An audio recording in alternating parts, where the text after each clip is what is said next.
Hello, everybody. Here we are back after a week off because of world doing things. I was unavailable, but we are back, Capers, the Chicago way, as our intrepid group of gangsters. We can call them gangsters now. Is that fair, everybody? They're starting to form like an actual gang, so I guess that makes you a gangster. As we get ready to start rolling into that. Hello, everybody. How's everybody doing? Just wave, just wave. Doing good. Give Yeah, anybody who's going to pop in here, give them a couple minutes to find the Twitch stream. it was a very nice day today. Sort of summery right now, so very enjoyable. It's really hot here. Like really hot. It's been super Just- rainy where I Just live. down south here in general, or like literally where you are sitting right now. Oh no, just in general. I'm sitting underneath a fan in an air conditioned house. Yeah, but it's gotten for very, now my AC is caught up. It's gotten very warm down here in Atlanta. For those not in the know, Owen and I, live just a few miles apart. The rest of you people are scattered about, and some of you are even Canadian, eh? You live yet. So yeah, let's see. Last time around, the group decided, okay, we're going to try to prepare ourselves for this upcoming. It seems like there's conflict on the rise. There's something coming.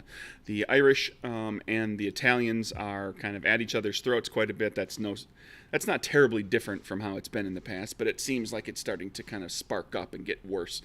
There's been talk of one side or the other, or maybe even both sides kind of making an official move against one another. Chicago has always, for the past few years, has been a city kind of on the brink of gang war. And it's starting to feel like the fuse is perhaps lit. It's just a question of how long the fuse is.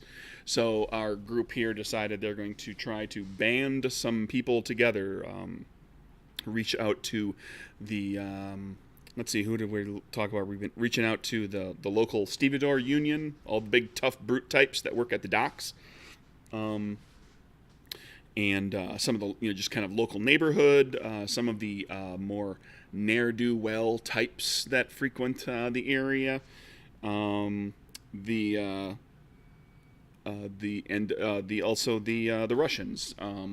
There's a Russian neighborhood just south of where you guys are at Sully's Pub, where Satroka's parents live and run a jewelry store, I believe. We haven't popped in there just yet. Yeah, But they're down there. And the group of you decided to go and try to get the support of the Russians by talking to whom, Satroka? as soon as you asked, my brain went completely blank. Baba Zoya. Baba Zoya, and I found it in my notes. Yeah, and I did not impress her, and I am personally completely, Satroka is totally broken up about it. She's really upset. She will not show it. She doesn't show it on her face, but she will be cranky as hell until then, and about that, because you don't ever want to be on Baba Zoya's bad side. And after mishandling by a number of the people in the group, I think our savior, is that the right word to use? Came you might be correct to there. rescue the situation. And Ali appealed to her religious side As he's wont to do. and got Baba Zoya to agree to kind of an alliance of sorts between the group of you and them, and with the assumption that there would be other people involved in all of that. Then the group headed on back to Sully's And when they got to be just a little ways away from the pub, they heard a ruckus. And they rushed in to see the two O'Donnell brothers, the twins, who were busting up the joint. They had smashed bottles, they had accosted patrons, they had knocked out the bouncer, the doorman. And the group went to town dealing with the two of them. How'd that go, Kieran? Could have gone better. It ended with one of them's dead. Definitely could have been worse. One of them, apparently the third one saw it and ran out. Yes, we all finally officially learned that there is a third. That information had been kind of floating around a little bit amongst some of you. But who was it that was it? It was Rose, right? Who saw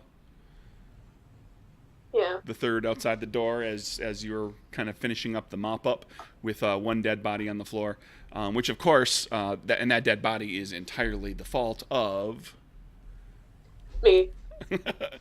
When Rose decided, who has been somewhat recalcitrant, I guess, to get directly involved in violence thus far, but decided, well, I better help out.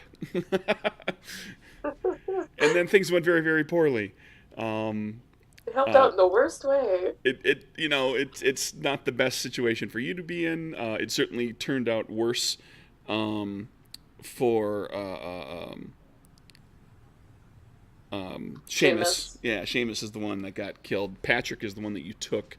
And ultimately, Kieran convinced, well, kind of the group convinced, but Kieran was taking point to convince Patrick that maybe he should just go back where he comes from. Maybe he should just leave. And Patrick seemed to be very much in favor of that idea, given that he had just watched his brother. Given that he had just watched the human being that he has known longer and been around longer than any other human being for in his entire life, get brutally murdered in a little private kind of neighborhood speakeasy, and that left Rose in kind of a rough spot. So let's pick up kind of however you want, Rose, later that night, the next day, and how this has all affected you and where we're standing with that, and then we'll kind of roll forward. There's all sorts of fun stuff to handle because there's all sorts of gang building to go on. But I think we would be remiss if we didn't we didn't see where Rose ends up because of all of this. Anything to share? Well, I think after the incident, Rose spends most of her time trying to relax and just trying to imagine that it wasn't a person she killed. It was just a mannequin with ketchup.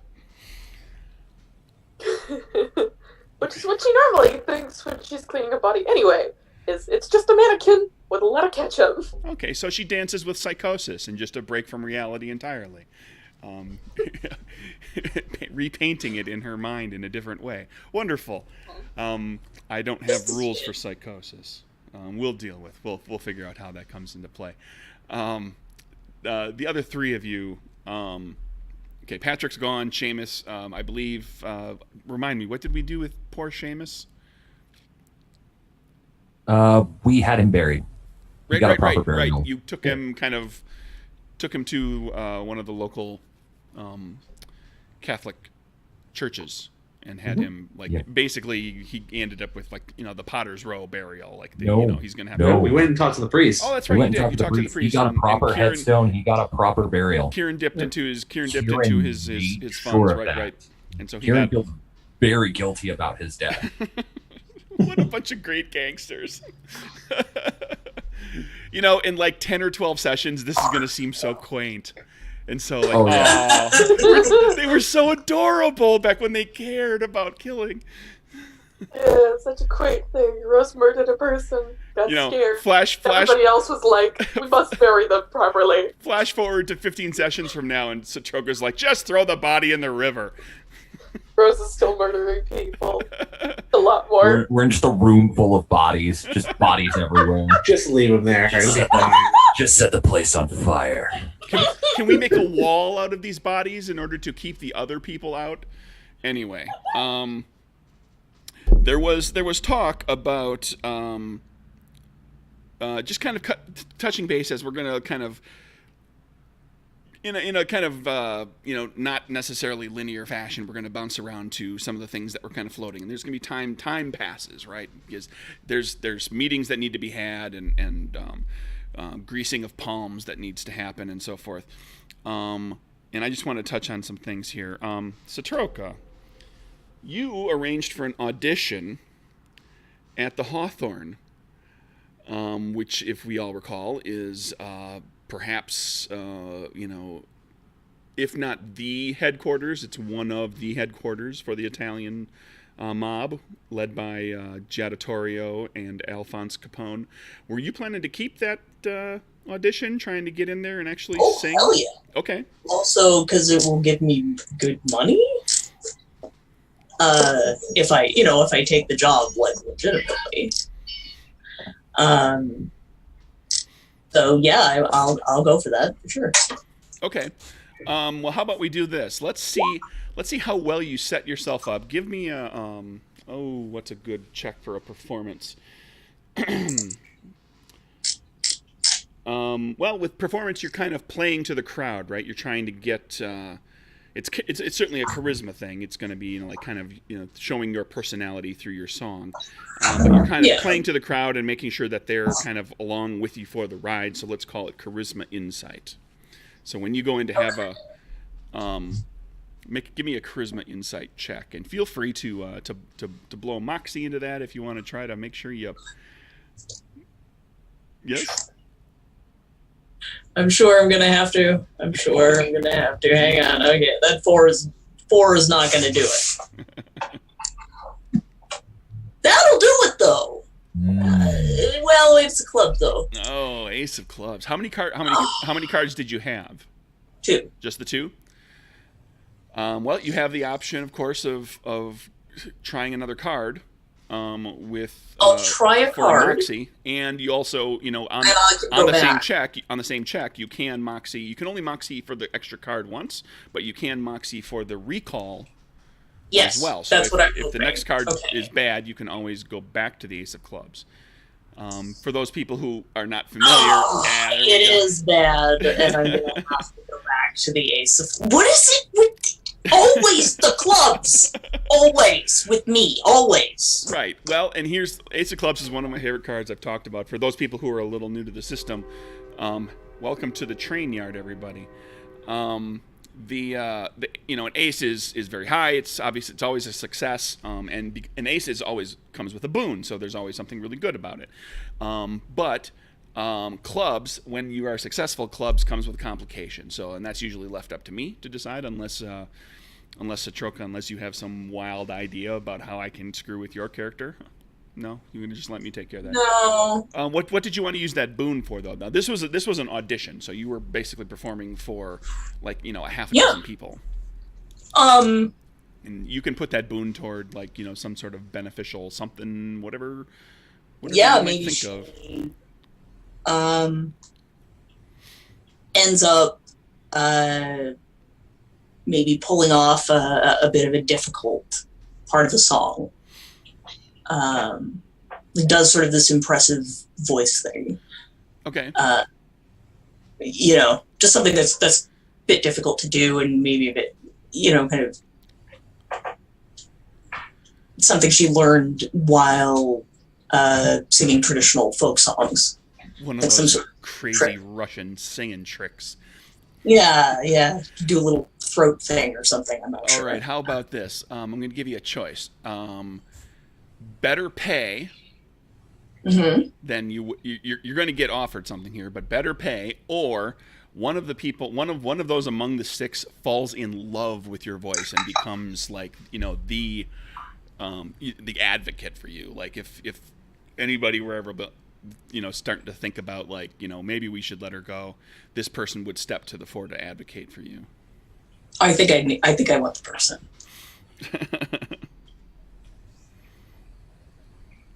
I think having a person on my side is going to be beneficial overall in the long run. Okay, I think your advocate's going to be Marie, who we all met last time. Marie, who loves to talk to everybody and loves to go out dancing, and she loves Jimmy Ciparelli. She asks you, how's Jimmy doing? Jimmy, of course, being one of Kieran's alternate identities. Oh, he's very good. He's doing much work, very busy. Oh, well, that's good. That's good. Keeps him out of trouble. You've got a beautiful voice. I love it. I'm so happy that you're going to be coming here a few days a week. This is wonderful. I love it. I am excited. It is a big chance. And I try to do good for you. So they offer you an opportunity to basically come in like 3 nights a week. And that'll be like Monday, Wednesday, and Friday. They have other acts and other singers and so forth, and but that does get you Friday night. It doesn't get you Friday and Saturday, which would both, those are the 2 big nights, but it does get you Friday night. Couldn't possibly do that. Which not right away. Which, for the record, not staying up terribly late on Saturday night allows for you to go to church easily the next day, which I know Ollie would appreciate a great deal, because Saturday night, if you've all noticed that if there's one night of the week that Ollie kind of reins it in a little bit, it's Saturday night, because he knows he needs to be at his best for Mass on Sunday. Try to go in there with as clear a conscience as possible. He gets into less fights on Saturday nights. Well, less could be like, less. 1 less than on other nights. Which, that could be the difference between 10 and 9. There you go. Kieran, you mentioned at one point something about, now I wasn't sure how you were going to, was this trying to hunt down the other O'Donnell or the O'Donnells in general, or... because they wouldn't be a terribly, they wouldn't be a bad, well, if they get over having one of their brothers killed, they're from what you've seen, they're formidable folk, and there might be more to the family for all you know. Yeah. What were you planning on, what were the thoughts on that? Kieran was gonna try to, if possible, and it was easier before certain events happened, but he was going to try to recruit them as just muscle, basically. Sure. Kieran will still actually probably try to get them to join him in his little organization. Even possibly going so far as to maybe rewrite some things that they remember seeing. Okay. Maybe making it seem like there was somebody else there that night who might have killed their brother, if possible. Okay. So you put out feelers amongst your contacts and so forth to see if you can try to figure out who this other O'Donnell is. It takes a few days of just kind of checking here, checking there. You get there's a bunch of red herrings, a bunch of false leads, things that lead nowhere. This actually takes you a fair amount of time, kind of following up on leads. And eventually, you learn that there is an O'Donnell brother named Liam, who, from what you've heard, has been talking a bit with what's the name? What am I looking for here?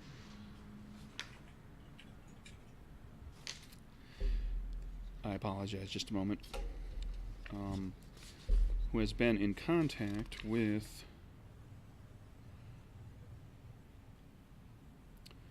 Georgette Moran. Georgette is known among some people as Bugs Moran.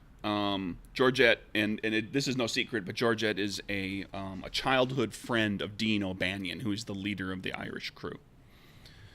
One of his, like, you wouldn't call her his second in command, but she certainly has a great deal of influence.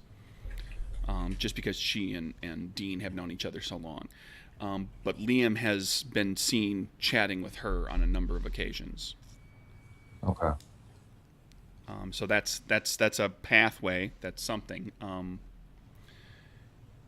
leave it to you as far as whether you want to pursue anything. If you want a minute to think about it, I can bounce to somebody else. Yeah, go ahead and bounce to somebody else. Ali. When Satroka goes for her audition, being the gentleman that you are, you go along to just, because you guys are planning stuff, and it wouldn't be a bad thing for somebody to kind of, keep an eye on her, watch her back. And while she's having her audition, you get a chance to talk to Joe the bartender again. Remember, Joe was the fellow that was very helpful.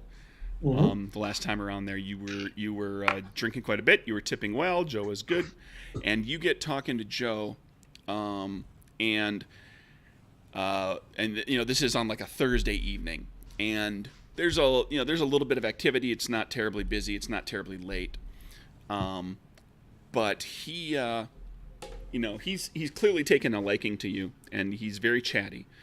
And you pick up very quickly that Joe, like any good bartender, knows a lot about what's going on with the regulars here at the Hawthorne, which is to say he knows quite a bit about what's going on with people from the neighborhood, as well as people from who are members of the Giada gang, the Torrio gang.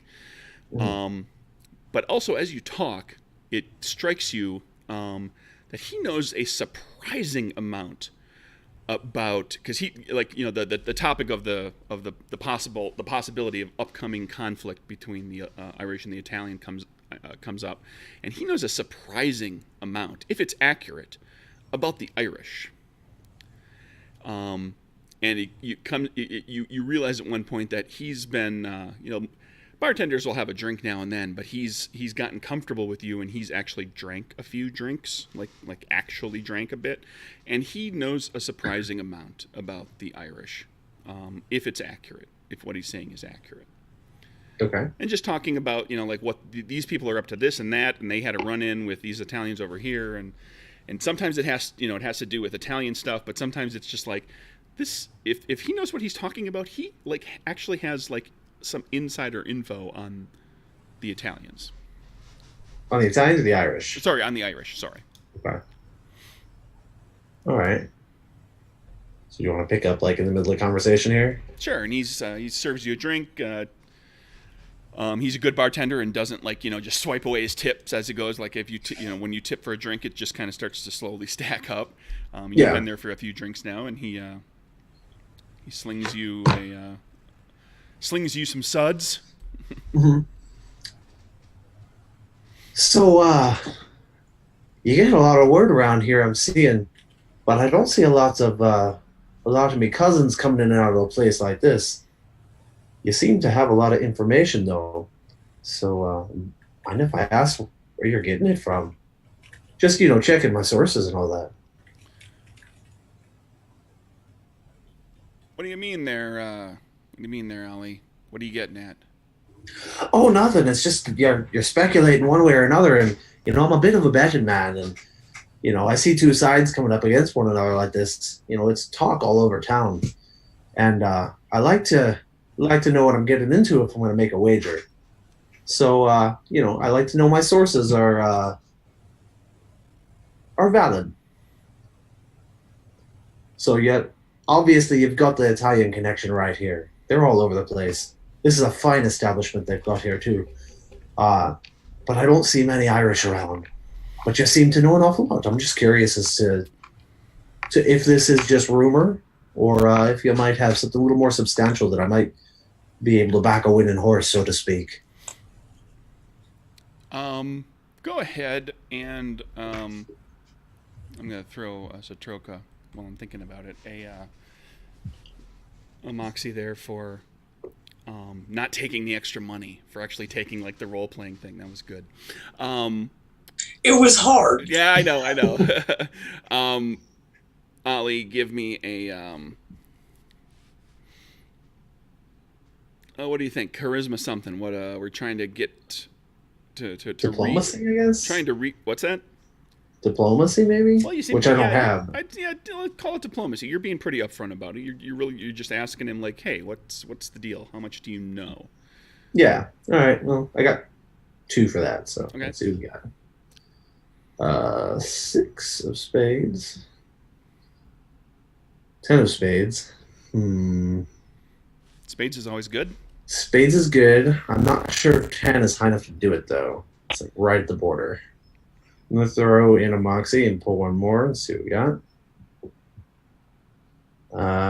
10 of hearts. Can I use another moxie to go back to that spades? You can. All right. I'm just going to do that and stick with the 10 of spades. At least then I got a boon from the spades. He says, well, I hear a lot of things. I don't spend all my time here. I'm not Italian. If you haven't picked up on that, he doesn't come across as Italian. In fact, you haven't been able to really place him as far as any particular ethnic stereotype, as it were. He says, I keep my ear to the ground. I got to kind of keep an eye on everything. I got this job here to kind of look out for me and my own. He says that's admirable. He says, my ma's from the old country, like your old country. Ah. Yeah, she's Catherine. She's got fiery red hair. She's It's all coming up Irish roses now. I understand. But we'll keep it a little hush-hush. Don't want to, endanger your job for any reason. But they obviously don't have a problem with me in here. I guess they don't have a problem. They probably know your background plenty fine. He keeps drinking with you as this goes along. And you got a boon. Yeah, he lets very briefly slip. He's talking about like how he got his job, how he came to work here. And he did it to become to kind of keep an eye on what was going on here, because he's always worried about his folk, his people, because the Irish and the Italians do butt heads quite a bit, just in not just gang wise, just ethnically. There's some animosity, racism. Yeah, well, there's ethnicism by to an extent. There's and sometimes it's just good natured. They'll have a drinking contest or something, but it can get a little out of hand sometimes, and he just lets it slide off his tongue really quickly, and then just kind of rolls right on, continuing talking about other things when he says, when O'Banion asked me to come over here, and then he just goes into continuing discussing about what he's been up to here and how he's kind of keeping an eye on this and that, and he never returns to saying that again, but he mentions Dean O'Banion. Okay. I think at that point Ollie is not even gonna, he's going to try to hide the surprise on his face when the name pops up, and then just roll with the conversation. At this point, I imagine I'm drunk enough that that's probably not too much of an issue. Like, it's going to take me a minute for it to click anyways. Well, it takes a minute for Raleigh to click, generally speaking, anyway, right? This is true. Yeah, he's a bit quick-witted. And you haven't purged the alcohol from your system with your power yet, Yeah. so. Nope. Yeah, you're feeling fine. And, fine. But it kind of registers in your head, so you have to kind of do one of these, like you say it over and over in your head a couple times. Oh, O'Banion, you just kind of remind, don't forget this. And your discussion goes on with him, and it never kind of turns that direction again. Consciously or subconsciously, he never returns to any topic where he might slip again. And you get finished up with Satroka and head back. And then we're going to bounce back to Kieran. Did you give any thought to how? Before you bounce back, I'm sorry. Side question. Just quick side question for you. Oh, sure. Since some time has passed, did we ever get the car painted, or am I still tooling around town in this car that is? Oh well, no. I mean, time is passing. So like any of those Okay. little tasks that you were planning to do, get done in here at some point. Okay, cool. Kieran would have paid to have that done as soon as possible. Sure. And you're at the point where like a paint job it takes a little bit of time because it's one of those things. There's no automated anything. It's like you have to actually kind of pay somebody to kind of take their time and actually give it a paint job. But you can find somebody who's willing to do that pretty easily, and scrape a little bit of your personal fund, or scrape a little bit out of the discretionary fund here at the Speakeasy. Because you're effectively the assistant manager after Maggie. So we're good, Ollie. Okay, Kieran, any thoughts? Yeah, Kieran would definitely like to have a chat with Liam. Okay, That is definitely something that he would like to do. Would I be tagging along for that, or do you want to go by yourself? Actually, yes, I would want to probably take you along, and I would want to go someplace where Liam would probably feel safe. Okay, well that's easy enough. To an Irish pub. Ollie, what's the name of the pub? What is the name of the pub? You put me on the spot here. That's okay. How about the Shillelagh? Sure. Sure. And so you guys go to a little pub. You manage... Get a free pint if you can spell it. Sure. Get a free pint if you can get hit with it and stay conscious. Ba-dum-bum. The other two of you, let's do this real quick. So Troca and Rose. You've seen Kieran over the course of days here, kind of off and on, seeking out the other O'Donnell, and all of a sudden he is ready to go running off somewhere, and Ollie's in tow. Do you want to sneak along as well, either one of you or both of you? I am sneaking. Mm-hmm. Okay, so the guys go off. We're doing a girls' night sneak together. The guys go off to talk to Liam, and the girls go off to kind of make sure the guys don't get into stupid trouble. I'm picturing a Seidel and Chim Chim moment here where they pop out of the trunk with candy. You go to the Shillelagh, and Liam is pretty easy to pick out because you have seen him twice before. 3 times before technically, because he's a triplet. You're at the Shillelagh. It's a very small kind of hole in the wall place. It's back behind somebody's house. It may have been like a second residence, like a mother-in-law residence, like a small home attached to a larger house that would get rented out to somebody who would just immigrant who had just arrived, or would be like where the mother-in-law would stay or whatever. It looks clearly like there's 24 people in here total. It looks like maybe at some point a wall has been knocked out to make the room a little bit bigger.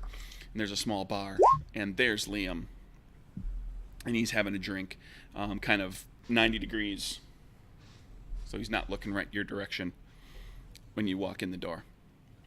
Okay. I'm gonna sit down next to him. Just walk over and plop down. Yep. Ollie? I'm going to sit on the other side and order a drink. So you're sitting right down at the table too, on the other side of him. Yeah. Okay. Yeah. Flank him. The two of you sit down. He immediately grows tense. If the bartender's available, I order 2 drinks. Set one down in front of him, one down in front of me. He gets a bit.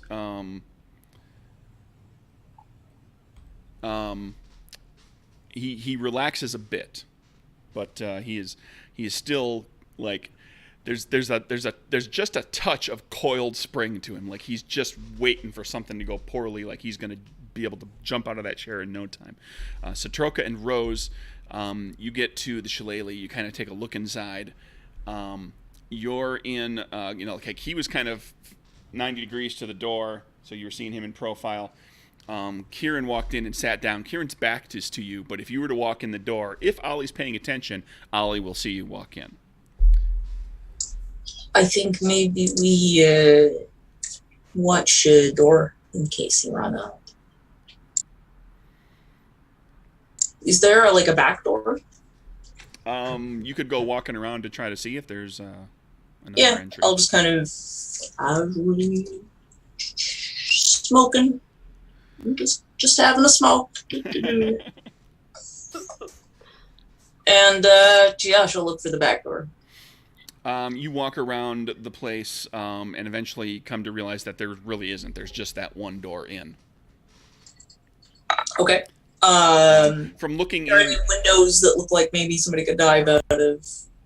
The windows are they're residential windows. They're they're relatively narrow, tall, with a couple of muttons in them with multiple panes of glass, and they have been not painted black but kind of smeared. So they're a little translucent. They've been smeared with something, soap or something, where so there's like a little bit of light can get in, but you can't make out a great deal of detail looking inside. And you're at the back of this house, so you're kind of in an alleyway. Really, you're not it's not facing the street, so there's not it doesn't have a lot of visibility. Okay. Rose, are you walking along with Satroka, or are you up to some sort of shenanigans on your own? Well, I was with Satroka for a while. I think once I saw Liam's profile, my first thought was not to go into the door, but definitely find a way to listen in onto the conversation to see if it's going okay. Okay. Well, I was gonna come wandering back around. Okay. You come back around. Just as a note, Rose. The discussion you and I had before this, the discussion, and well, it's a thing I typed at you. That has happened. Okay, great. Okay, so you're up to that. Like that happened like the first night or two after all the goings on at Sully's. So should it become important? Should it become important? Okay. I'm not hinting at anything. I wanted to make sure that you. I will try not to make it important then. Okay, so Satroka, you two are just going to kind of keep an eye from outside, try to listen in. There is no back door. There's no just the one door. You want me to maybe I sneak in? I can smoke. Oh, Listen. You're gonna do a smoke thing again? I could. Okay, then maybe I will use it then. Okay, is there like is there an open window or a vent or something on the second floor into an attic? Chimney of some sort. A chimney, yeah. Yeah, you could go find a chimney, come down through the chimney. You might have to travel through some other part of the building. Okay, I'll do that. When you glanced inside, you didn't see a fireplace or a stove. I don't. Visible. Yeah, it doesn't really matter. As long as I can get into like some kind of pipe system, ventilation system, whatever, it'll get me. I just need to get close. Yeah, well, it's the 20s, so your ventilation system is a stovepipe or a chimney. Yeah. Okay, so you go looking up and you find a stovepipe, and so it's like, the typical stove has in this era has like it closes, but it's not necessarily it's not a perfect seal. Mm-hmm. So if the stove has had any sort of use, it's probably gotten dinged up and banged up a little bit. So you could literally go in the stovepipe, down into the stove, into the oven, into the oven compartment itself, and actually get out through the gap between the door and the oven compartment, because it's not going to be a perfect seal. There's also a heat vent for the oven that comes up through one of the elements on the top. Yeah, probably. That's true. I know this because I have melted plastic things on it. So anyway, you've got a way to kind of get in that way. Rose, what's the plan? That's what I'm gonna do. That's Okay. the plan. Rose, anything fancy up your sleeve? Or don't get me wrong. I mean, if you want to just kind of hang at the door and every so often you just kind of pop your head around and look in, you can. I think I'm going to try and sneak in. Okay. Probably the best cover for something like that is to wait for somebody else to go in front of you. Or maybe use my lovely gun and create fog. That's going to get a lot of attention. Okay, then I'll wait. It would get the same amount of attention if she had just rolled in there in smoke form. Because this is a little tiny space with like 24 people, and it's pretty full. I mean, I imagine it's a tavern, so people are smoking inside, so it's probably got a lot of smoke in there, but... Yeah, but like a body-sized cloud of smoke that moves on its own. That would be a little odd. It is. It's a little odd, yeah. A little off-putting. But at least she has the benefit of smelling like a cigar smoke. So if anyone smells it, it won't stand out. So hanging outside or still sneaking in, or I just want to make sure we know it. Because when Kieran or when Liam decides to punch Kieran in the face, I want to know where all of you are. Okay, are you gonna attempt to fly in? Yes, I will sneak in the pipes and listen. You going to sneak in behind someone? Yeah, I think I'm gonna Okay. do that. All right, I see you in there if you need. Okay. She'll kind of duck around the corner to do it. Right. Be careful. You transform, float, smoke, up you go. Rose, give me agility, stealth with advantage because you've got cover as you use somebody. Just basically trying to get in the door and then, dart to some other spot.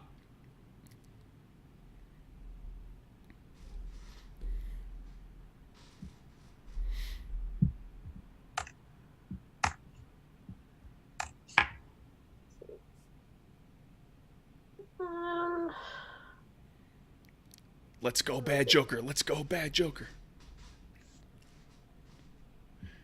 Any spades. 10 of spades paid off for Ollie before. Spend a moxie to try and make it better. Alright, I'm gonna spend a moxie to go back to my 10. Bring it. Okay. Yeah, you pop in the door, you follow in behind somebody, you're able to kind of make a quick little dodge off to the side and get yourself situated into kind of a darker corner of the place. It's the place isn't terribly well lit. It's got a few lamps in it, but and just a little bit of light that's filtering in through those soaped, obscured windows. But it's a very kind of dark, cozy kind of place. And Kieran has the floor with Liam, who is tense, but not as tense as he had been. Kieran raises his glass to Liam, and with just a rather somber look on his face, raises his glass to him and just says, "For Seamus."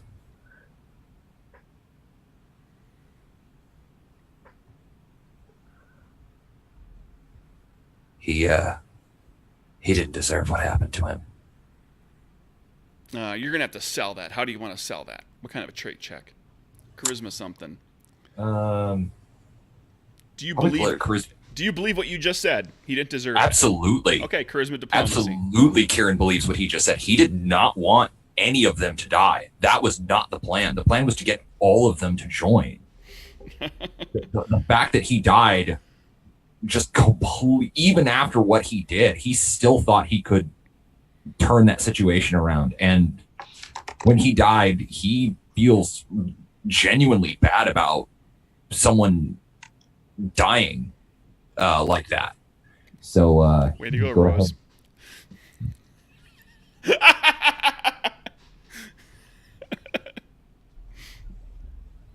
Okay, yeah, give me there we go. The Jack of Clubs. Clubs are fun.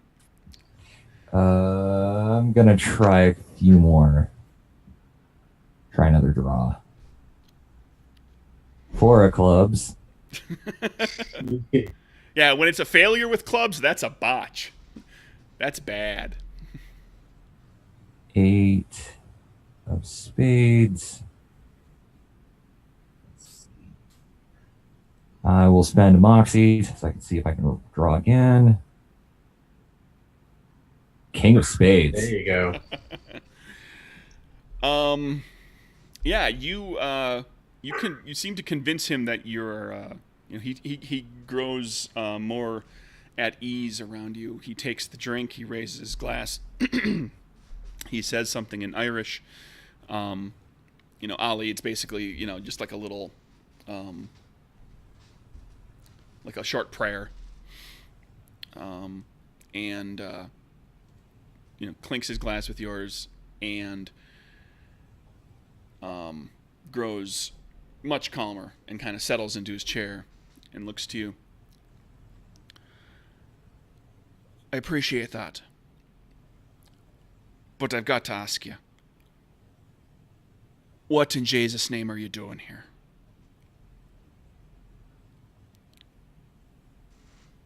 What went down that night, that was not how I wanted things to go with you and your brothers at all, even remotely.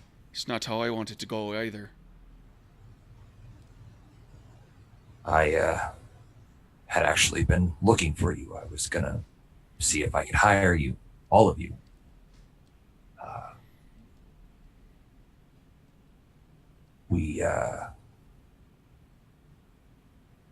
I guess you could say we're involved in a new business venture. There's a storm brewing. And not everyone wants to be on either side of the two forces that are clashing.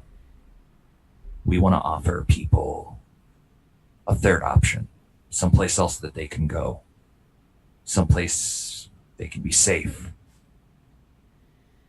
take care of each other, and make money in the process. He speaks to you, but then as he's talking too, he kind of glances at Ollie. So you don't want nothing to do with the Irish then? That is to say, O'Banion. Well, it's come out harder than in the past. I can't be speaking to all of it, but there's a many right assholes from there as well.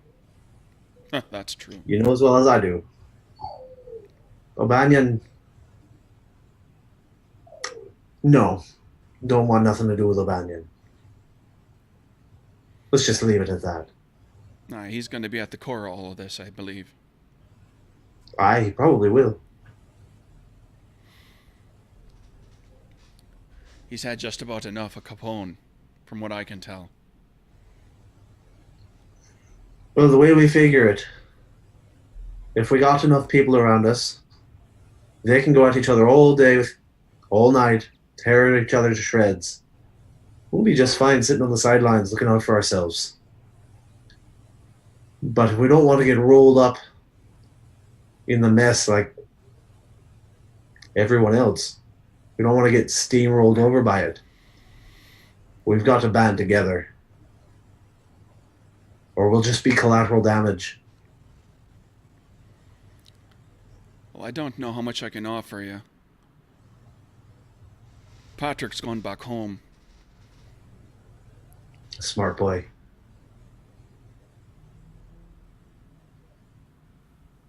I could talk to me cousins, see what a few of them have to say.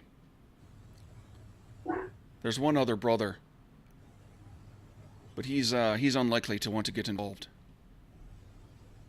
Eh? What's that? If you don't mind me asking. He's got it in his head to join the seminary. He hasn't done it yet. He hasn't pulled the trigger on it yet. Personally, I don't think he's going to do it. but it's about all he talks about.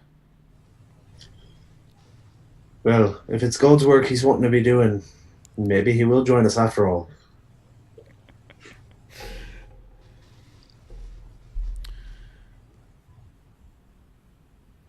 So what should I call all of you? Because you guys have like never been properly introduced. He holds out his hand and says, "My name's Liam." Oliver. Shakes your hand. Kieran. Extend my hand to him. Well, that was surprising. I didn't expect that name. Why do you say that? You don't sound too Irish.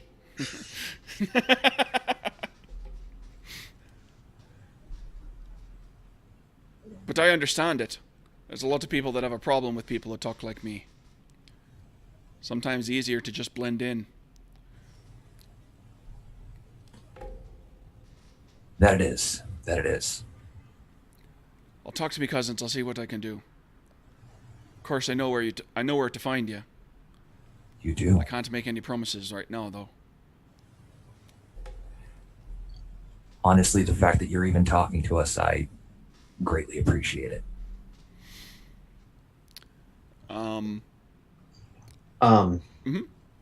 As the conversation goes on, I think toward the end of it, Ollie's gonna just pipe up and tell him where his brother is buried, and explain the whole situation about how we arranged for a proper headstone and all that kind of stuff, so that he can go visit him. Oh, he's fully impressed by that, and he thanks both of you. Rose, you catch enough of the conversation to follow what they've, kind of what's happened. You don't catch every detail because there is chatter, but you do catch enough of it to kind of be up to speed in what's going on.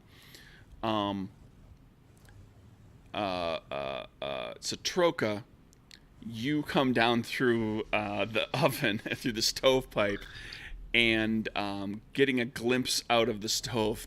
I love saying stuff like this in this game. Peeking out from inside the stove, you see that there's a fella in like, you're in a kitchen, and judging by like where you entered and everything, you're in the main house up in front, and there's a kitchen here, and there's two young ladies and a young man who are sitting at a table, and they're drinking coffee or tea or something. It's something that it looks like it's probably kind of steaming hot. They're holding it by teacup handles, and sipping it kind of not daintily, but sipping it like it's hot. And the fella that's sitting there is talking about his future plans for the seminary, and he bears a striking resemblance to Liam, who to the other O'Donnells, except that he's considerably thinner. He's not nearly the burly guy that either of those other three are. Although Patrick, of the three that you knew, Seamus and Liam were like practically mirror images. Patrick was a little smaller, just maybe didn't do quite as much physical labor or anything. Whereas this guy is like he's clearly related, looks a lot like his brother. If that's but he's much thinner. Different. Much thinner. Yeah. Potentially younger. Just fairer, hasn't had quite as hard of a life, maybe, or he's just younger in general, and he's just chatting about his future plans for the seminary, and with an Irish accent. He sounds a lot like those other O'Donnells. You okay there, Citroka? I may have typed something that. Oh, now stop! Sent her off. Hey, play nice. Passing notes. Oh, it's such a good idea. It's so good. I don't know if I'm evil enough to do that. We'll see. So you get a glimpse of that now. Like exiting the stove would be like. Oh yeah. You would make them run out of the house screaming something's on fire. Like there's like for a sure. serious problem. That's where. So I'm staying there for now. Okay. I'm just listening. And you wrap things up with Liam. He's happy to have another drink with you. Tells you some stories about Seamus. Not terribly imaginative stories. He doesn't embellish a lot. It's just kind of like stupid stuff Seamus did. I tell him some stories about my brother. Oh, which bonding over dead brothers. Ollie, you've never heard Kieran talk about his brother before. Do you? Nope. Do you in fact remark how your brother died, or that he is dead? Not necessarily. Can I hear this conversation? I do make mention that he has died. Okay, so you do talk. Although I do not go into specifics. Okay. And then at one point, Liam offers a toast to your brother as well. And I toast him. Ollie, this is also the most you've ever seen Kieran drink. Starting to like this Kieran all the better. Should kill more people. Kieran gets fun.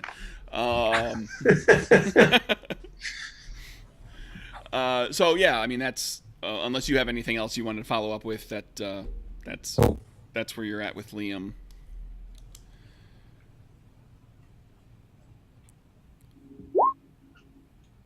Anything else in particular? How's as time has continued to pass here? Now that we're several days out from the events, how's Rose looking and doing? Several days after. Rose is. We might have just had a goof on the stream here, but as far as I know, the recording is still happening. So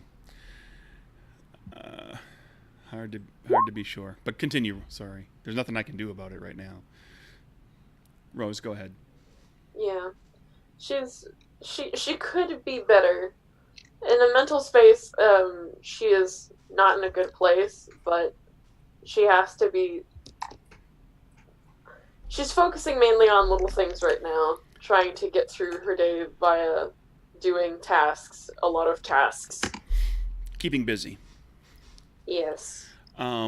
Does she let all that show in front of her friends, or does she try to play it tight to the vest? She's very much bottling up her emotions, but I would say it's a lot more noticeable.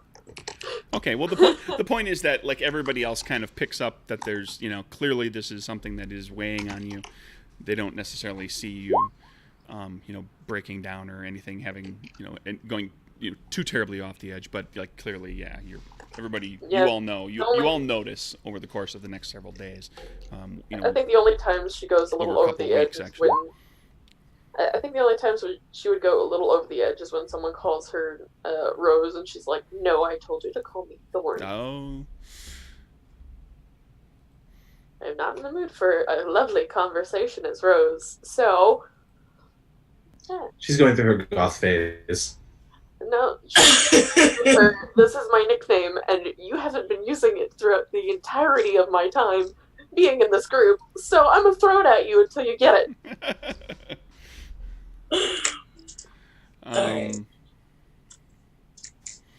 Okay. Yeah.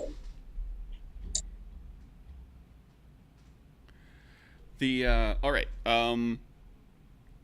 After a couple of weeks, you've got like the stevedores, and your contact there is Michael O'Malley, a fine Irish fella. He's a little like. You found yourself a little surprised that he agreed to kind of get the other dock workers involved, because he does not surprise.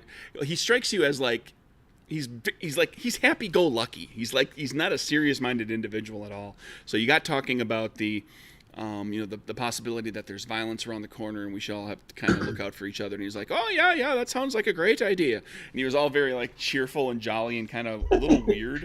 Considering that we're talking about the potential of real violence. But as, when you got to know him a little bit, you came to realize that it's like, oh, clearly he's like he has a charisma that got him elected union representative. Mm. So how serious and how good of a leader he is, it's hard to say, but he's definitely got that kind of a personality about him. Baba Zoya. What was his name again? Sorry, what was his name again? Michael O'Malley. O'Malley. Okay. Baba Zoya doesn't have any real direct contact with the group of you, although she does send her son, Alexei, a few times to just kind of see how things are going. And she, basically news comes down that the Russians in general are on board with kind of sharing in keeping each other safe and kind of having each other's backs. Though and Satroka, this really even without asking, that if something were to go down in their neighborhood in Ukraine Village, that the Russians would come out of the woodwork, and it would be very, very bad for anybody who was down there pulling anything. But if something goes down in some other area, in another neighborhood around them, that they may send people to get involved and get help, to help with that, but they're not going to mobilize everybody that can swing a club or has a gun, because they are very almost like they think of each other, they think of their neighbors as their family. So they're never gonna leave the neighborhood unprotected. Like they wouldn't just suddenly send everybody out. They'd help out with something, but there's certainly going to be people that would stay behind. Which is good to know. And I'm gonna, she's gonna be as deferent as possible to her son. Try and be as nice as she knows how to be, which she's not super good at, but she'll try. And she knows it'll take time to build back any kind of friendship, relationship with Baba Zoya again. So we're gonna start small. We're gonna start slow. We're just being friends. And ingratiating yourself a bit to Alexei, which is probably not a bad way to do it, because he'll have some nice things to say about you. I just I gave a moxie all the way around the table for everybody, just for all of the stuff that's just been happening here with all this building the gang, as it were. You get to the point where Rose, you've reached out to Hazel Anderson, who is a name that you know, but a name that not a lot of other people necessarily know. She has hooked you up with jobs in the past. You know that she has done this for other people as well. If there's a queen of thieves, if there's a person that's kind of at the heart of the non-gang oriented underbelly in Little Hell, it's Hazel, and she's willing to kind of keep an eye out a little bit. She's a kind of middle-aged, getting on elderly black woman who has a reputation for being pretty no-nonsense, but having kind of a soft spot for people that are put upon and shunted off to the side. So she helps, there's a little bit of a Robin Hood thing going on with her. That sometimes when somebody gets robbed, sometimes some of that money ends up helping out a local hobo, or going to an orphanage, or kind of helping people that could use a little help. Now, that is not to say that she doesn't keep her fair share, but she does have a soft spot. And so now, a couple of weeks pass, and you kind of start to build this network, so to speak. We'll call it a gang. And comes to the point now where, Maggie O'Sullivan has been doing what she can to kind of keep a little bit of supply coming in, to keep Sully's going, and make sure that there's beer and whiskey and everything else. But it's getting tighter and tighter. Milwaukee has basically stopped exporting to Chicago area. The upcoming hostilities between the two big gangs has caused everybody that is producing stuff is kind of choosing sides. to keep their businesses running. So any illegal distilleries, things like that, and people who are brewing around, just independently around the city have decided, okay, well, we're going to sell to the Italians or we're going to sell to the Irish, because that's they're choosing sides, and they're picking a way to keep their their illegal business of producing alcohol afloat. The group of you hears about this is something that's been bounced around from Sasha Popov, previously, very early in this campaign, the Russian gentleman who frequents Sully's, talking about Detroit and import. There's a gang in Detroit called the Purple Gang that are importing a lot of alcohol across the border from Canada, where making alcohol and transporting it is legal. And they're utilizing the overabundance of vehicles that are in the Detroit area that are constantly being manufactured by a good number of automotive makers to basically, they're building a network of sales, of deliveries, so to speak. And you guys get a line on Kieran in particular gets a line on a warehouse outside of Chicago, kind of to the northeast of Chicago, heading in the direction of Detroit, where the Purple Gang, this is effectively a warehouse that the Purple Gang is using as a distribution point. They're bringing stuff down and then selling out from there. So it's not a massive warehouse by any means, but there's probably a fair amount of alcohol in there. And it is one of these places that if you were to hit this place in any sort of force, if you were to go in there and try to get any of what they've got going on in there, you could stock yourself. And keep in mind, now you're dealing with the Russians. There's a few speakeasies in that neighborhood. There's a few other neighborhood taverns around the area. They're everywhere. And like the little mom and pop places are like, a lot of times they're just brewing. They're brewing something in the basement or whatever. They're making bathtub gin. But any place that has any sort of true business kind of to it actually has to have a supply. And they're feeling the same crunch that all of you are. So there is a line on some alcohol that is just sitting there, although certainly guarded. So I will leave that for the group of you to figure out how you're gonna, manage to murder a bunch of people, or not, or you're on mute there, Ollie. I have a question. Sure. So we know kind of all what the gangs have been up to. Has there been any news about the feds seizing anything recently? Like, would they have a storehouse of captured liquor, or do they just destroy it all?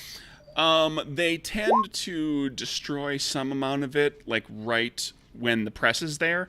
Like they Agent Ness or Agent Elliot likes to put on a show when they seize anything, and they'll bust up barrels and crates of bottles right there where the press can snap photos, and that's just it just gets wasted to seeps into the ground, ends up in the sewer, all that sort of thing. And a lot of drunk fish. Yeah, a lot of drunk alligators in those sewers. Yeah, not really, but they do. They seize. They'll seize it. They'll remove it, and then. As far as your understanding of it is that it does, end up in some sort of storage somewhere and ultimately is destroyed. And it's usually, like, they're careful about how they go about destroying it, because that is to say, nothing's ever really announced anything official about like where they might dump it, or like they might take it somewhere, with high enough proof alcohol and everything, they'll just burn it. And they'll burn all the casks and the crates and everything that go with it, so that you can't even salvage those to use further. but they never talk about it. So it's always a question of where they go with it, because they're worried about exactly what you're thinking about, which is what happens if somebody comes along and decides to just seize all of this liquor that we haven't gotten around to completely getting rid of yet. Because they do have to kind of, whenever they have to transport it somewhere, they have to do it, with their group of feds and also some cops in tow. And they have to be careful about what cops those are, because there's so many of them that are on the take, and it's a whole production. And they have been making more headway with seizing stuff, but it's like, for all things considered, it's a drop in the bucket of what's happening in Chicago, because the feds are just the Bureau of Prohibition is way too undermanned and underfunded. Okay. I was just, again, but yes, there is another option. Yeah. All right. Let's have this conversation. So I imagine we're all just sitting back in at the place, just sitting around a table. That's all. Yeah, in the back. Having drinks. Yeah. Well, because we don't want to be up. We're talking shop, so we're going to be in the back room. Right. Yeah. This sounds kind of dangerous, but kind of like. I think if we can pull off, will look very good for us. Can be good, how you say, for reputation. If we distribute the alcohol among our allies and people we're trying to court, it would garner us a substantial amount of favor. They would be more willing to help us in the future, knowing that we were there to help them. So my question is, like, how much resistance do we expect to be facing here? Because if this is an organized business coming out from Canada, you say, they've got a bunch of vehicles. I imagine they're pretty well guarded in the warehouse itself. Would it make more sense to strike the warehouse? Would it make more sense to try and cut a deal with them? Hit them while they're coming across the border? What do you think? You get the impression that they're, or actually not even impression, like, from what you can tell, just as a side note to this, that their sales are going heavily to the Irish. Okay. That it seems like maybe O'Banion has struck some sort of a deal with the Purple Gang. You know that Capone is in cahoots with what's his name? Arnold Rothstein in New York City. And there's a lot of importing that happens in New York because it's on the water. And so that it's possible that the Italians are getting a lot of their alcohol from the East Coast. Actually, Kieran, what do you think of this? If they seem to be supplying O'Banion with a fair amount of booze, we've got we've got an Irish boy right here, and you've got a good old name to you. If you can put on the act, maybe we can pose as one of O'Banion's people, make a buy, avoid a lot of needless bloodshed. Or by the same token, we could stir things up a little if we pretended we were one side or the other. Why? That's a possibility. But that can be dangerous because they finding you, our cause. Oh boy. Then you have everybody after you. And maybe sometimes people, I know you have special way with people, but people not always do what you want. Oh, for certain, people never do what you want. But he raises a good point. It might work even better in our favor if we do pin something on O'Banion instead of posing for a buy. We pose for a raid. I'm kind of starting to like the sound of that, actually. Oh, we make it look like other gang do? That does sound like a good bit of fun to me. What you think, Rose? Thorin, sorry.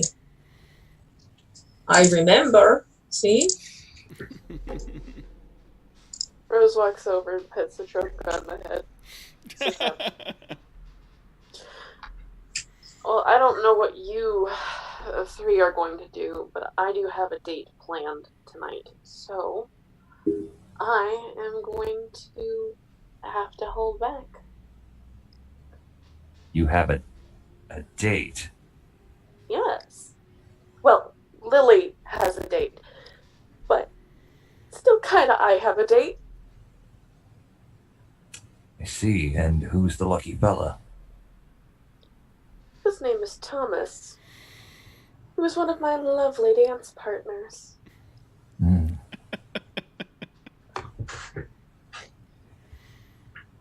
Well, can we borrow you from Thomas perhaps tomorrow? Perhaps. That is, if I am free from Thomas's arms.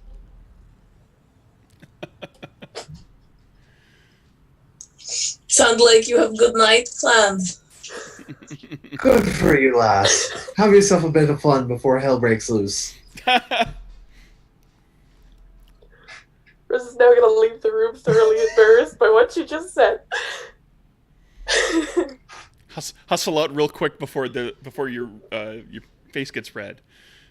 Yes, I'm going to exit the room, exit the speakeasy, and squeal to myself at the frick I just said. Kieran is trying very hard to look nonchalant, but is like fuming inside. He gets a little sort of tap on the shoulder, and then a little shot of vodka is poured for him. He tries to take it in one shot, but then promptly starts coughing. Not hard alcohol. Worst gangsters ever. Ollie's just laughing at this point. I don't think anything will come up. Maybe she will find the contact, for helping us. I lots of contact. Oh, you do? Sorry. Citroka, can I get another shot of that? Just glaring at Ollie now.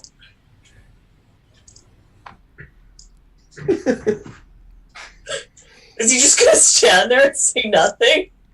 I must have missed what you said. Sorry. Oh, you said I had a lot of contacts. She was like, No, that's you missed the joke. I thought you said Rose was gonna try to develop some contacts. oh. So I said, yeah, lots of contact, making a joke about the date. Oh, I misunderstood. Trying to rub it in. Well, it was funnier than I thought. Anyway. Oops, communication breakdown. So maybe tonight, maybe we go look at the warehouse, scope out, get the idea of what we are in for. How far away is it?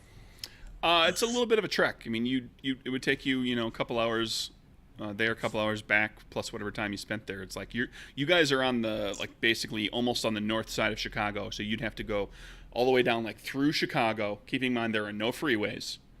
The best you can get is a street that you have to stop at and Chicago has stoplights.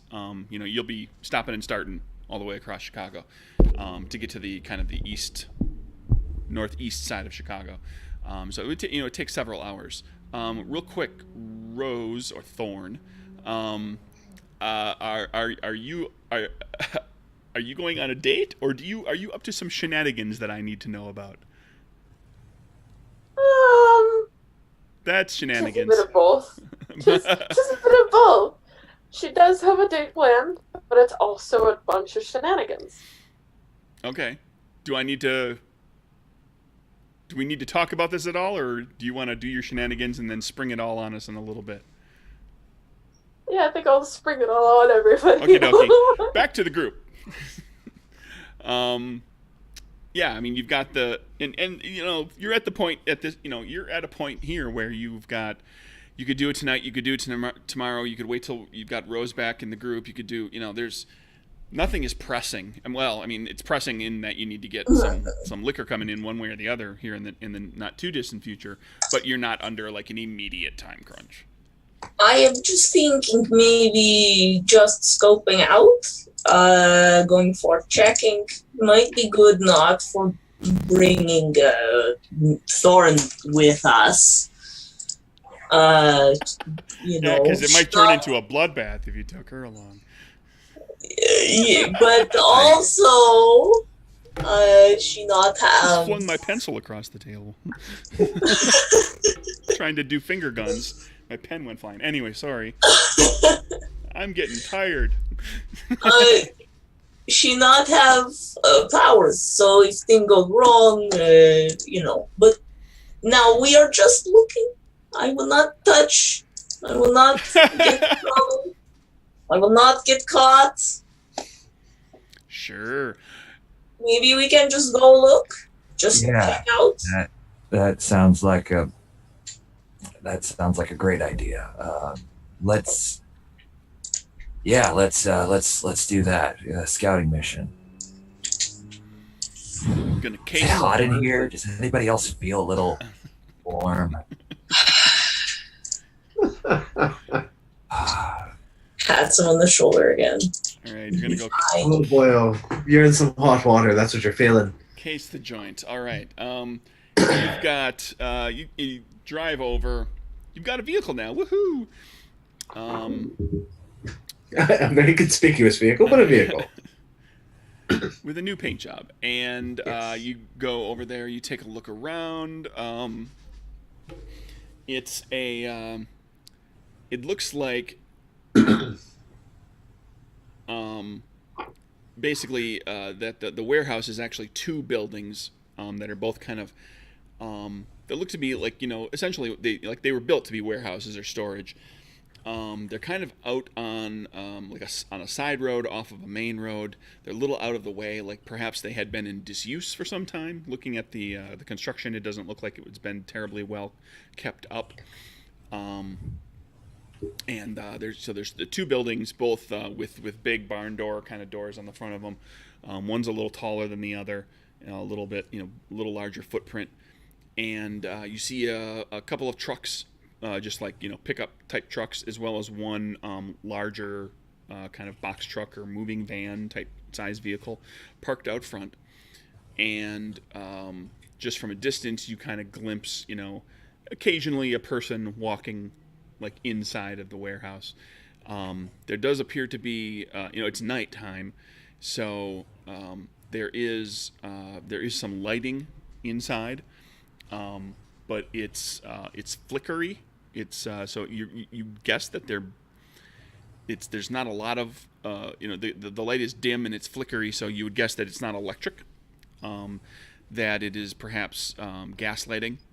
Keeping in mind that, you know, during this era there are electric light bulbs in cities, but once you get outside, it tends to be like, you know, actual gas lighting where there's a, you know, a pipeline, like actual, you know, gas pipe that's running to fix lights in the building, or it's actual, you know, like lanterns like that, you know, like gas lamps that can be moved around and hung around.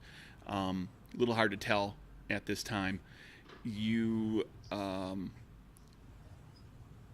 that's basically what you get from a distance, from a good safe distance.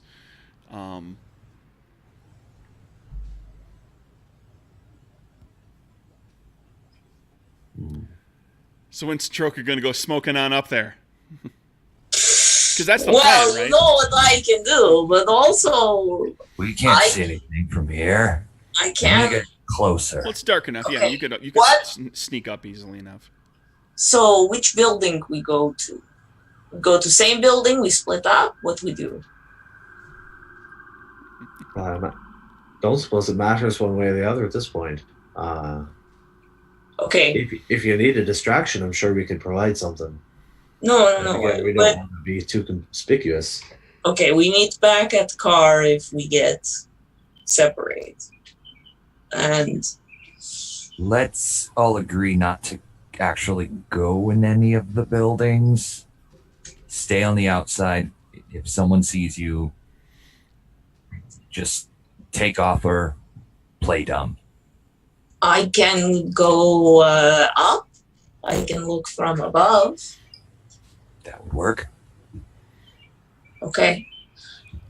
Look for any entrances, second, third stories, see if there's Well, I can anything you can get. peek inside. I can peek inside. I will peek, but I not go inside. How that sound good? Sounds good. Okay, I will look in high place, upper story windows, such, so you can leave the bottom to you too. Okay. Sounds like a plan. Okay. She'll give Ollie a little pat on the arm and then go turn into smoke. So you go smoky right now, and go coasting on up there. The other two, the fellows here, you're taking a walk up, Yep. carrying torches, waving them around. No, I imagine we're trying to be somewhat stealthy about it, right? Yeah. Kieran's gonna make sure we each have a bottle of alcohol on us, just in case. Okay. The old act like drunk hobos walking down the street trick. Exactly. Hopefully they don't pick us coming from the Duesenberg. The really fancy car. Yeah. So let's see agility, stealth from the two of you guys. So Troka doesn't need to make a check at all. It's dark enough out. Nobody's gonna pick I'll stick with that. up on you. Wow. And I'll stick with that. Jeez. Well, come on, Ollie. You gonna flip one more? Because the good Joker beats that. Come on. What do you got? No, I'm good. You guys sneak on up there Away from me, just fine. And with one or two boons each. So, yeah, I mean, you're able to get up right up on top of the big building, take a look inside, kind of peek through a. I was remarking that the building wasn't in the best of repair, so there's wood. You know, it's just basically wood siding that hasn't been upkept, and there's a couple of spots where there's cracks or little gaps between some of the boards where things have warped or busted and not been replaced properly. You get a kind of a look inside, and Satroka, you get a good look of this as well going up. That there are it's several rows of crates and barrels. Everything in here looks like it's probably alcohol. You know, it's like those barrels look like beer barrels. Those crates look like they hold 12, 16 bottles in straw. And the crates are the barrels are basically just single, just nothing stacked up on top of each other because barrels are really heavy. The crates are stacked up too high for the most part. And you see that there's the floor has been the inside of the floor of the place is wood. It's actually wood flooring, and it's been sanded and kind of there's like a layer of something, like a layer of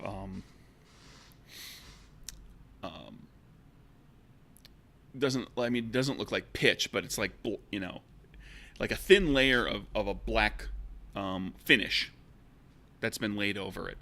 And you see that there are actually a couple of spots along the wall where there's basically a wooden sled with a rope, kind of a big, it's a sled that's a little wider than the crates and the barrels are, and that has a hoop of rope, that goes out, that loops out like 7-8 feet, like a person could put the rope over themselves and pull the sled behind them, and actually pull like one person could potentially pull a couple of crates or some barrels on the sled, rather than having to Yeah. Well, and seeing all of this, like, you know, people having to requiring two people to lift a crate, because the crates are a little on the large side for one person to be able to handle, unless they were super powered, for example. Well, despite the fact that you know, you can't see anything because she is made of smoke. If she were a cartoon, she would be having like big heart eyes right now at the sight of all of this ooze. Well, Kieran's eyes would be dollar signs right now. Well, in her head, like she almost wants to like get in there and just like roll around in it, like Kieran's eyes are doing like like somebody pulled, somebody pulled the arm on the slot machine. Slot machine. It's going to $9 sign. And you get a good look and see that at least at this time of night, there's you know, up maybe 10 people in this building. Does there seem to be anybody outside the building keeping watch? Yeah, you do catch like, you know, somebody that's kind of slowly, like they're literally patrolling, like walking around the building, armed with a Tommy gun. Everybody that you see is armed or looks like they could easily have something stashed on their person. You know, they're obviously armed with like a shotgun or a Tommy gun or a pistol or rifle, or they've got, you know, they're wearing a jacket and could easily have a pistol tucked away. And there's you see a couple of fellas who are loading some barrels onto one of those sleds, and then one of the fellows pulls the sled out to one of the trucks, and they load up one of the trucks, and eventually, you know, somebody gets in the truck, drives away with it. You don't see actual money changing hands when that transaction takes place. It's just like, you know, there's some discussion between the two people, and then they load up a bunch of barrels onto the back of a truck. They throw a tarp over it, and that person drives away with the truck.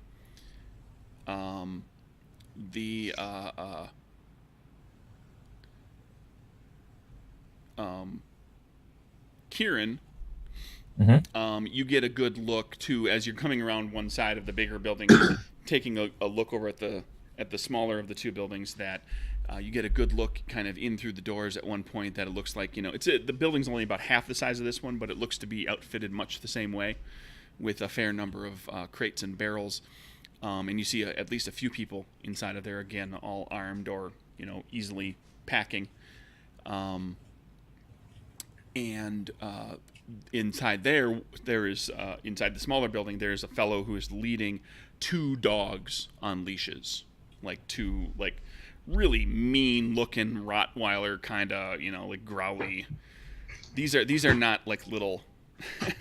It's not the toy version of anything. This is not a house pet.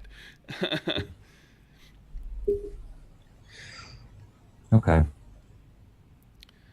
Ollie, after seeing all this and kind of the state of the building, and we're at the smaller building, you said? That was just Kieran getting a glimpse of some of what's going on in the smaller building just from his his second boon. His double boon. Yeah, I'm just saying, are me and Kieran without together? having had to walk over there yet. Are me and Kieran like together? Did we go to the same building? Okay. If you want.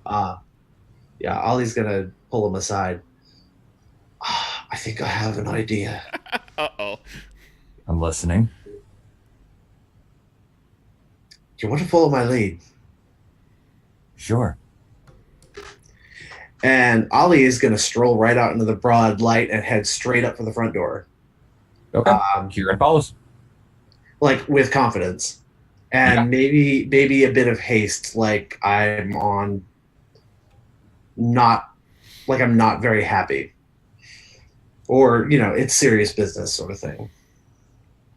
Okay. Do I see these guys starting to move? Sure. Like toward, I mean, because they step right over. Rose, are we good? Sorry? I'm checking in with our quietest member. Yes, I am the quietest member, but only because I'm writing down a lot of shenanigans. Okay. That's fair. Okay, just wanted to make sure you're Rose is quiet, Craig if you are shenaniganing, that's fine.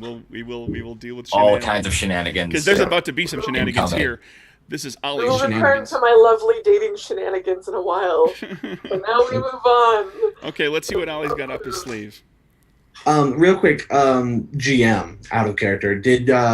Beforehand, did we get any names of someone who might be a contact or an important person with this organization, or do we just know about the organization? You know about the organization. Where did I put? Okay, fine. You gotta be that way? Fine, I'll go to the book. Detroit. The Purple Gang is three brothers and a sister. Abe, Joe, Raymond, and Izzy. That's Isidore Bernstein. The Bernsteins? Yeah, they are Eastern European immigrants. So do we know all these names, or everybody knows the names of the four. What were the Four first names names. again?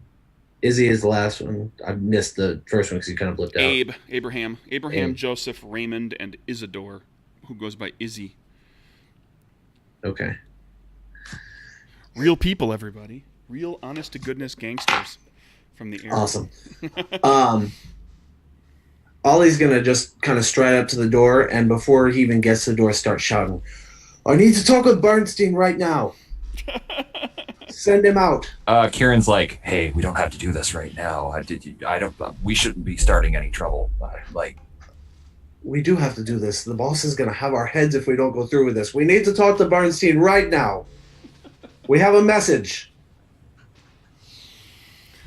All right. Satruka knows this is happening, and mentally she's just like, "I said it's just supposed to be supervision. What are we doing? Oh my god!" So she's gonna float over now to this area and keep an eye on them. Although if things go poorly, you just got a new car. There's that. And it'll just be ladies' night when we get back to town. Gals' night out. All right, so you're keeping an eye on him in smoky form. Somebody comes busting out from inside, looking like just kind of a regular Joe laborer type. He's not wearing anything fancy. He's got a pistol in one hand. It's pointing. He's kind of pointing it at the ground. He's not aiming it at you just yet. But he's wearing like heavy wool pants, shit kicker boots, and a white shirt with suspenders, and his hair is greased back. Says, "What's all the ruckus? What's going on out here? Who are you? Who the hell are you?" And he starts to he hasn't quite pointed his pistol at you, but he's thinking about it. "The boss sent us. We got a message for Bernstein. Are you Bernstein?" Ain't none of the Bernsteins here. Who's the boss? All right. "Who do you think? Or am I just talking here for giggles? Put two and two together. Who's the boss?" All right, I'm not charisma. going to be shouting in the streets. Charisma deception, tough guy.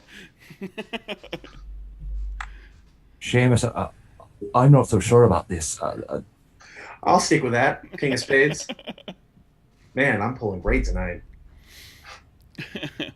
All right, so sure. But wasn't expecting anybody else. What's going on? What are you here for? What do you need?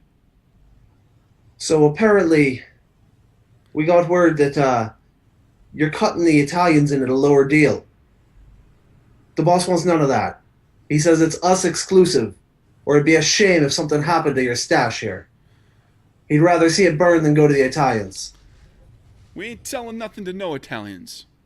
Bullshit. That's not what the boss He raises says. his pistol and is now pointing it at you. Okay? You can shoot the messenger all you want, but I know what the boss told me. I'm here on his business. And who are you? That's no concern of yours. I'm just here to deliver the message. All right, message delivered. Get the hell out of here. Have a fine evening. He gives kind of a look to his two, the two nearest compatriots of his, and they both kind of Give you a good hard look. I tip my hat. Say, come on, Patty, let's get the fuck out of here. And drag Kieran along with me, going in the opposite direction of where we parked. Just walking with purpose in an opposite direction.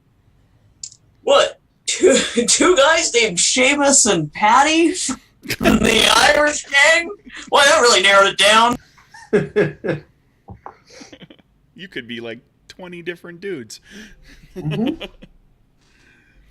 I want to hang around once they've left and they start to walk away. I want to hang around and listen for a little bit because I can make pretty decent speed. So I'll catch up. I'm not worried about catching up. I just want to listen in and kind of see what these guys do for a minute or two. Okay, the two of you start walking out, and these three fellas keep a very close eye on you. Like they are following you where you're walking. And we're just gonna keep walking. Right. Never really take their eyes off you until they kind of lose you in the night.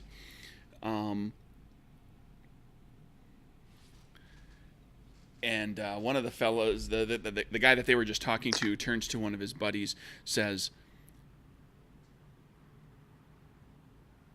"Get Abe on the blower tomorrow morning and find out what this Italian crap is all about. Somebody talking about stuff. Good God." He looks flustered, he looks like he's about to start reaming somebody out, but he looks to one and he looks to the other, and he's not sure who he should yell at, and he's just stifling himself.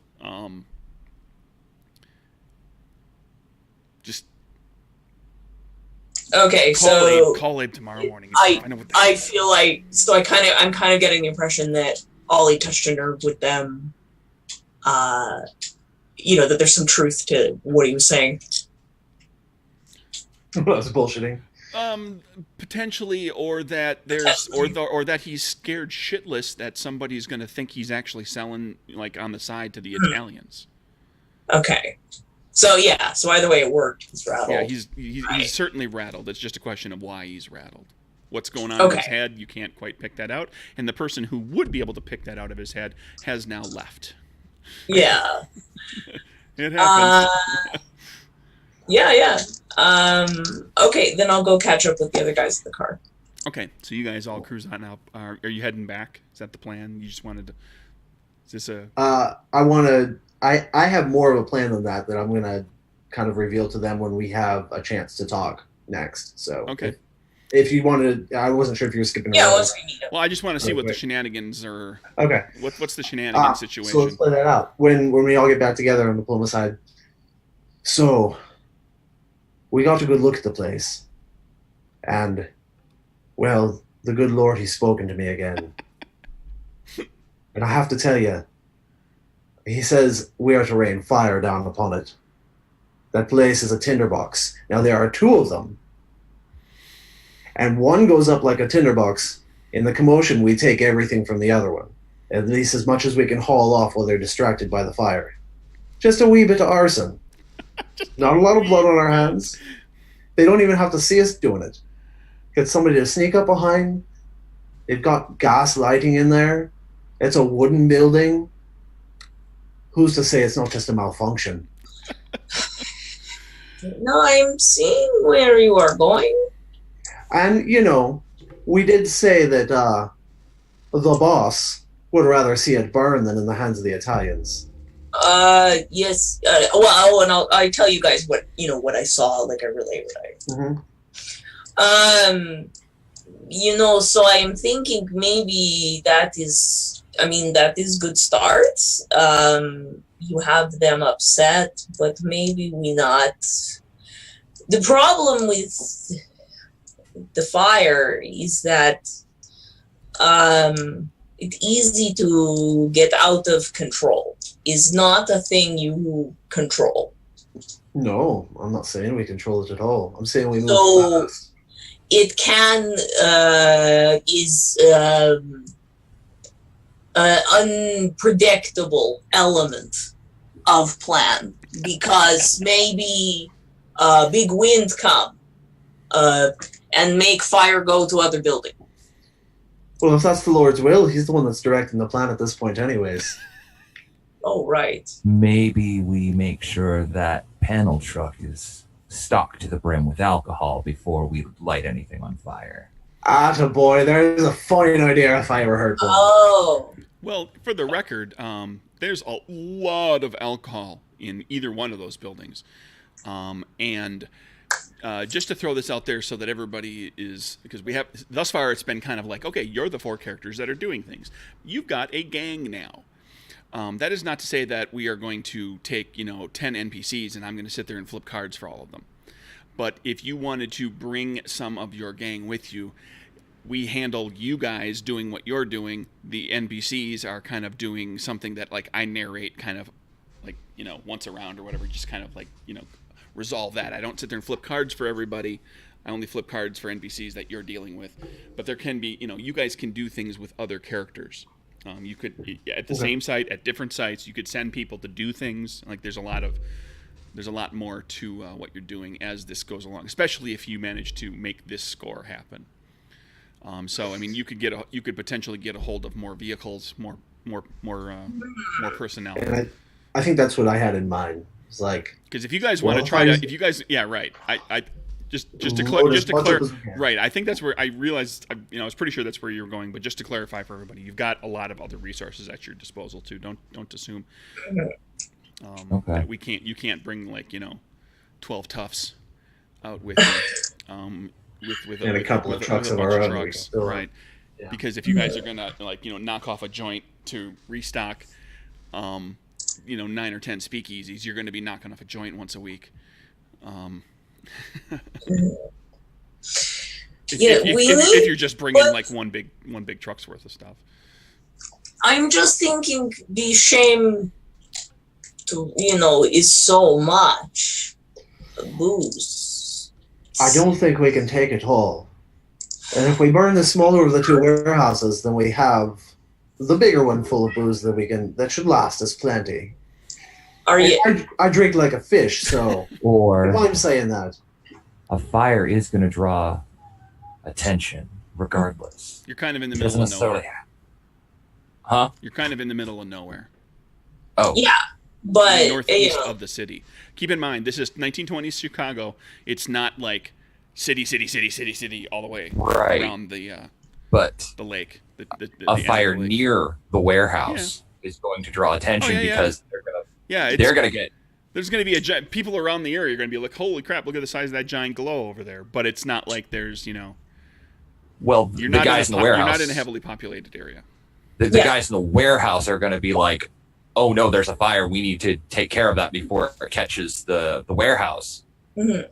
Is where I'm going with this. Well, there's a lot of discussion that might need to happen about the exact logistics. Oh, I see. So you are saying we light fire outside, nearby, maybe look like his accident, and then they all come out, or most of them come out. And then we have only few people inside while we take things and run away. And maybe we have a group of people with, I don't know, shotguns, pistols, waiting for them when they arrive. Mm-hmm. I'm not saying this is something we should do, simply an option. It's a good option. Okay, on that note... shenanigans. What's going on, Rose? Shenanigans. Well, Rose arrives for her lovely date with Thomas, and halfway through her date realizes that Thomas is gay. Very, very gay. The only reason why he went on a date with Lily is because Lily is a very girly girl, and he would like to cover up the fact that he is gay. So Rose makes a suggestion that, seeing as how he would like to cover up the fact that he is gay, and she would like to lose a lot less money for her rent, that they move in together. To which he agrees. Oh, he does he? To most of her night, she spends taking things out of her apartment and moving them into Thomas's apartment. Okay. It's moving very quickly for one date. Well, I'm gonna have you do this. That's a very narrative thing that you just threw into the story. So I'm gonna need a moxie for that, for shaping the narrative. Yep. I was expecting to spend one. So now I have to figure out who Thomas is. All right, make a note.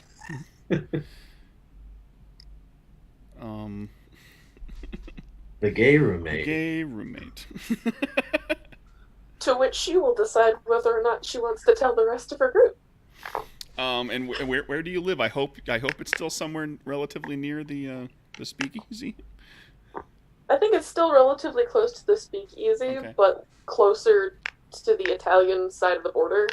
Okay, but you don't have to walk past that alleyway anymore. No, I don't. There you go. I was wondering where we were going on that. Okay, so over the course of the next evening or two, however before you guys, because you'll be spending some time figuring out your plan. Do you talk about? Well, I mean, at some point, one of them is going to see you going home, and you're not going to be walking the same way you used to. Is this something you bring up to people? It's very forward. Probably... It's very forward thinking and very Flapper-esque to be for a young woman to be sharing living quarters with a man to whom she is not married. But that's what that's one of the things that the women folk of the 1920s are doing, is shrugging off the norms that they've lived under for so long. I'll probably let the others know that I've moved in, but not with Thomas. I'll be like, I've moved in with my mother. To which Citroka might not or might remember. Yeah.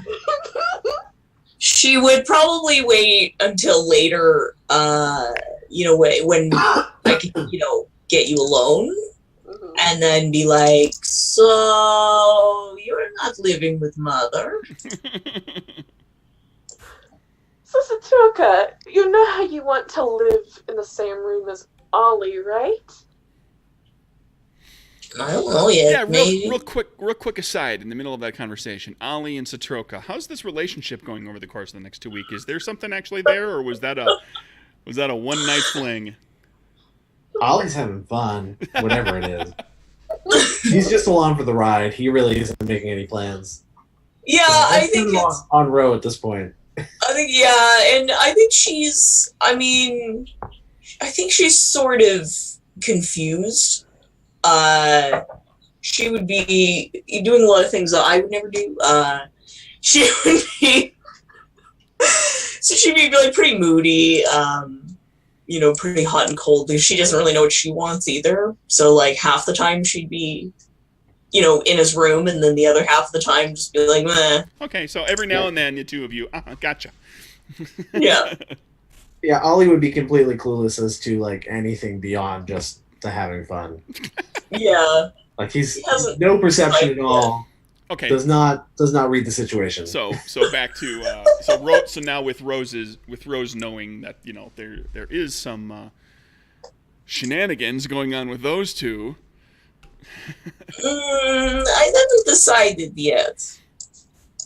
Well, let's just say I haven't decided yet on whether or not I'm rooming with my mother or with a guy. Oh. Is he cute? Yes. Yes, he is.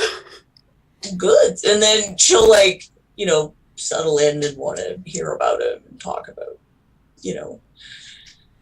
what would you tell her? Like, would you give her, the truth or just, a vague overview?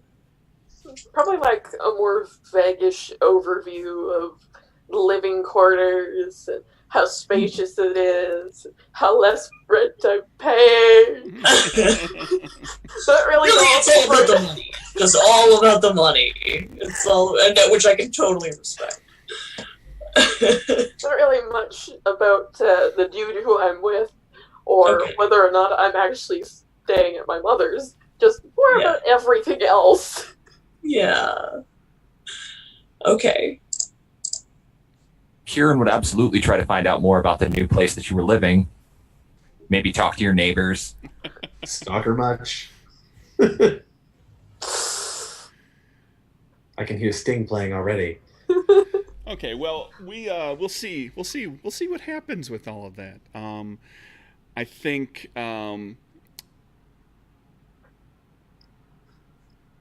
the group of you have some discussion to take into the coming week about whether or not Ollie's got a good idea, whether it perhaps needs a little massaging by some of the other people, and is it fair to assume that next session we are looking at a heist?